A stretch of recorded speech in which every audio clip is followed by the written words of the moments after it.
بسم اللہ الرحمن الرحیم۔ السلام علیکم ناظرین کرام، بہت ہی پیارے مسلمان بھائی اور بہنوں، میں اللہ اور اللہ کے رسول کا پیغام آپ تک پہنچانے کی کوشش کرتا ہوں۔ اللہ تعالیٰ سے دعا ہے کہ اللہ تعالیٰ مجھے اس عمل میں اخلاص نصیب فرمائے اور پھر ہم سب کو مل کر اس پہ عمل کی توفیق عطا فرمائے، آمین۔ بھائیوں اور بہنوں، اللہ رب العزت کا فرمان ہے، نبی اکرم صلی اللہ علیہ وآلہ وسلم کی زبان مبارک ہے، آپ نے فرمایا کہ اتنی جلدی ماں بھی روٹے ہوئے بیٹے سے نہیں مانتی جتنی جلدی اللہ تعالیٰ اپنے گناہ گار بندے سے روٹھا ہوا ہو تو مان جاتا ہے۔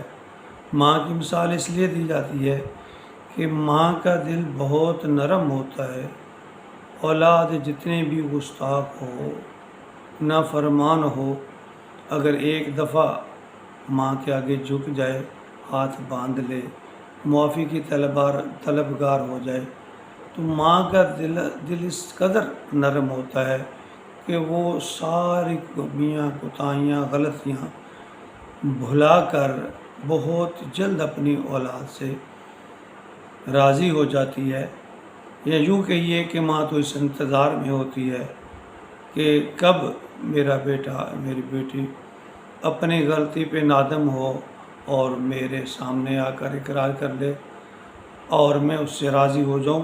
یہ ماں کی ممتا کا ایک تقاضا ہے۔ اللہ تعالیٰ نے اسی طرح فرمایا کہ جس طرح ماں بہت جلد مان جاتی ہے، اسی طرح اللہ رب العزت اس بندے سے، گناہ گار بندے سے بہت جلد راضی ہو جاتا ہے۔ اس کا طریقہ کیا ہے؟ نبی اکرم صلی اللہ علیہ وسلم نے فرمایا اس کا ایک طریقہ یہ ہے کہ آپ صدقہ اور خیرات کیجئے، اللہ کی راہ پہ خرچ کیجئے، ضرورت مندوں کی مدد کیجئے۔ اگر آپ ضرورت مندوں کی، حاجت مندوں کی مدد کریں گے تو اللہ رب العزت اپنے غصے کو بھلا کر بہت جلد راضی ہو جائیں گے۔ اور موجودہ حالات کے تناظر میں یہ بات میں اس لیے بھی کر رہا ہوں کہ اس وقت ہمیں اپنے ارد گرد ماحول پہ نگاہ رکھنی ہے۔ مسلمان بھائی اور بہن اس وقت بہت ہی مشکل حالات میں ہیں، اور خاص طور پہ وہ لوگ جن کا گزر اوقات دہاڑی پہ ہے، محنت مزدوری پہ ہے، تو اپنے ارد گرد لوگوں کا خیال رکھیے۔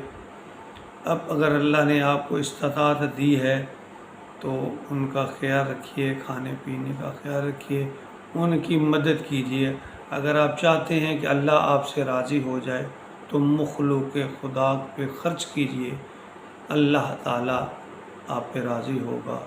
اللہ تعالیٰ ہمیں ہر اچھا اور نیک عمل کرنے کی توفیق عطا فرمائے، آمین۔